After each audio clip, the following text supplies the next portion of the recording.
आदाब, नमस्कार, सत श्री अकाल। मैं मोहम्मद शाहनवाज एक बार फिर आपके सामने हूँ।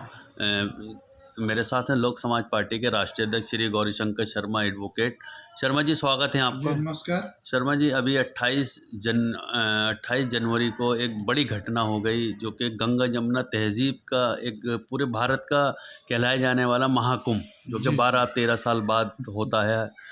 और उस बार एक बहुत बड़ी घटना हो गई, उसमें कई लोग जो है ज़ख्मी हुए। और आंकड़े तो ये बताते हैं कि 30 से 40 लोग मरे हैं, मगर मृत्यु तो मैं समझता हूँ ज़्यादा लोगों की। कौन दोषी है? क्या इस पे एफआईआर होनी चाहिए? कौन क्या संज्ञान में हो? क्या कहना देखिए चाहते हैं? देखिए सबसे पहले मैं जो लोग वहाँ पर इस दुर्घटना के शिकार हुए मारे गए, उनके आत्मा की शांति के लिए हम ईश्वर से प्रार्थना करेंगे। परवरदिगार से प्रार्थना करते हैं कि उनकी आत्मा को शांति दे और उनके परिवार के लोगों को ऐसा दुख सहने की क्षमता ईश्वर प्रदान करें।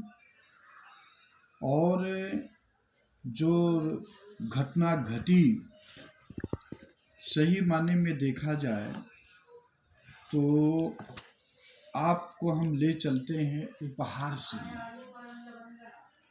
1997 में बॉर्डर पिक्चर लगी थी उपहार सिनेमा, और 12 जुलाई 1997 में उपहार सिनेमा जो है वो आग लगा और उसमें 59 लोग मारे गए। और उसका होते ही पूरे दिल्ली में धरना प्रदर्शन, लोगों में, मीडिया में आया कि ये बहुत गलत कार्रवाई हो। तो उसमें जो है एफआईआर दर्ज हुई और उपहार सिनेमा के जो मालिक थे, मैनेजर थे, उन पर मुकदमा चला और 7 साल की सजा हुई। वे अपील किए, हाई कोर्ट कन्फर्म रहा, फिर सुप्रीम कोर्ट गए, कई बार वो पिटीशन वहाँ लगाए। अंत में वो सेंटेंस कम करने के लिए वो अपना कंपनसेशन बढ़ाए सुप्रीम कोर्ट में।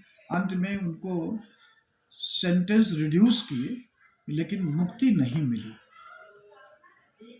तो उसी के तर्ज पर जो लोक समाज पार्टी का मानना है, मांग है, भारत सरकार हालांकि करेगी नहीं, लेकिन भारत सरकार से मांग है कि जो मेला आयोजक यानी प्राधिकरण के अधिकारी जितने हैं, चीफ मिनिस्टर अजय सिंह बिष्ट यानी योगी जी, और तो मैं तो कहता हूं इस दायरे में प्रधानमंत्री को भी आना चाहिए। एफआईआर दर्ज हो, ट्रायल हो और इनको कड़ी से कड़ी सजा का प्रावधान हो। पहली बात तो आपको मैं बता दूं, ये मेरे जानकारी में, मेरी अनुभव के हिसाब से ये सीधे सीधे मर्डर का केस बनता है। मर्डर की कैटेगरी चौथे नंबर में आपको पढ़ के सुना देता हूं, और ये है जो पहले 300 में मर्डर डिफाइन था, वो अब BNS भारतीय न्याय संहिता में 101 में डिफाइन कर दिया गया है, और उसमें वही डिफिनीशन थी जो इसमें डिफिनीशन है। तो चौथी कैटेगरी जो डी क्लाज है, उसमें यह है, if the person committing the act by which death is caused knows that it is so imminently dangerous that it must in all probability cause death, or such bodily injury as is likely to cause death, and commit such act without any excuse for incurring the risk of causing death or such injury as aforesaid। तो इसका हिंदी में अनुवाद ये है कि अगर कोई व्यक्ति ऐसा एक्ट करता है जिससे डेथ होती है, और वह जानता है कि यह एक्ट बहुत ही खतरनाक है और किसी भी कीमत पर यह अपना बचाव नहीं हो सकता है, किसी भी संभावना नहीं है और डेथ होती है, तो ऐसे कैटेगरी को, ऐसे कृत्य को मर्डर डिफाइन किया गया है। जैसे उदाहरण के तौर पर आप किसी को आग में झोंक देते हैं, डेफिनेटली वो हमारा इमीन डेंजर से। किसी को पहाड़ से गिरा देते हैं, झोंक देकर देते हैं, तो कोई हर पर्सनालिटी की मरेगा। तो आप मेले का जो प्रयागराज का इलाका है, एक जिला और जिले में भी नदी के आसपास का इलाका है, वो पूरा नहीं है, बहुत होगा तो अपना कई हजार एकड़ होगा, इससे ज़्यादा नहीं होगा।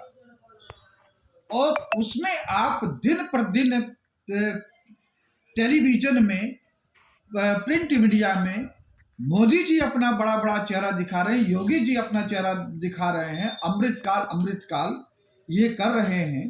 तो एक प्रकार लोगों को इनवाइट कर रहे हैं कि आप आइए, ये अमृत है, आपको अमृत मिलेगा। तो ये जो है और प्राधिकरण भी कर रहा है। तो ये लोगों को जो है जानते हुए कि करोड़ों आदमी वहाँ पर आते हैं, तो कोई घटना घटेगी चाहे जैसे भी है, तो लोग जरूर मरेंगे।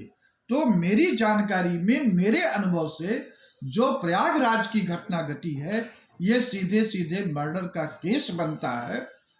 और चीफ मिनिस्टर अजय सिंह बिष्ट योगी, प्रधानमंत्री, मेला प्राधिकरण, जो उसमें लगे एसपी डीएसपी जितने भी लोग हैं, सबकी जिम्मेदारी इस पर बनती है और इन पर मुकदमा दर्ज होना चाहिए। जो आदमी मरे हैं वो पैसा सरकारी फंड से ना जाकर इनके घर को बेच करके, इनके खेती बाड़ी बेच करके उस मृतक परिवार को दिया जाना चाहिए। और जो यूपी सरकार जो आंकड़ा बताई है, वो आंकड़ा सही नहीं है। अभी सोशल मीडिया पर आया है, जो मुझे जानकारी मिली है कि एक सोशल मीडिया पर तो वह आंकड़ा, ये देखिए ये कितना दे रहा है, 45,000 मौत। ये कितना दुखदाई है। और इसी के साथ आपको मैं बता दूं कि ये अनाउंस कर रहे हैं, काल चालू हो गया है। तो अमृतकाल चालू हो गया, वो जान रहे हैं कि इतनी बड़ी जनसंख्या है, तो जब चलेगी तो निश्चित ही घटना घटेगी। तो ये लोग इस कत्ल, मर्डर के दोषी हैं।